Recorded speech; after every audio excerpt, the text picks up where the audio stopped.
धर्मपीठाचे अधिकारी आणि सज्जन हो, मी आज इथे बोलणार आहे, परंतु माझे उद्गार माझी शिक्षा कमी करण्याचा यत्न आहे असं कृपा करून समजू नये. मुळात माझ्यावर झालेले आरोप हा गुन्हा आहे का हेच मला समजत नाही. वेदांचा आशय मी माझ्या काव्यातून प्रकट केला हे सत्यच आहे, परंतु तसं करण्यासाठी कुणाची परवानगी घ्यावी लागते हे मला ज्ञात नव्हतं. नुकतंच जन्मलेलं मूल मातेचं स्तन्य चोखू लागतं तेव्हा त्याला तसं करण्यासाठी कुणा अंमलदाराची परवानगी घ्यावी लागत नाही.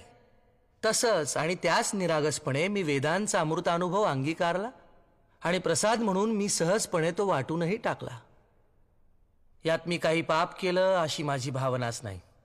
वेदात उपनिषदात म्हटल्याप्रमाणे आपण सर्वजण जर एकाच ब्रह्मतत्वातून निर्माण झालेलो आहोत आणि शेवटी त्यातच विलय पावणार आहोत, तर मग हा भेदाभेद कशासाठी? अवघी एकाचीच वीण तेथे कैसे भिन्न भिन्न. कबीर म्हणतो, ब्राह्मण वेगळा असावा असं जर ईश्वराला वाटलं असतं तर त्यानं त्याला जानवं लिहून आणि मुंडन करूनच खाली नसतं का पाठवलं? आणि मुसलमान वेगळा असावा असं जर त्याला वाटलं असतं तर त्यानं त्याला सुनता करूनच जन्माला नसतं का घातलं? कबीराचं नाव घेऊ नका. त्याला ना जात ना धर्म. रस्त्याच्या कडेला वाढलेली अनावर सवलात ती. मग ज्ञानदेवांचा दाखला देऊ नको. संन्याशाचं पोर ते. आश्चर्य आहे. ज्ञानदेवांना आणि त्यांच्या भावंडांना बहिष्कृत न करण्याच्या बदल्यात तुम्ही त्यांच्या मातापित्यांना जलसमाधी घ्यायला लावलीत आणि तरीही त्यांच्यावरचा संन्यासाचं पोर हा बट्टा जात नाही. बर, मग पैठणचे एकनाथ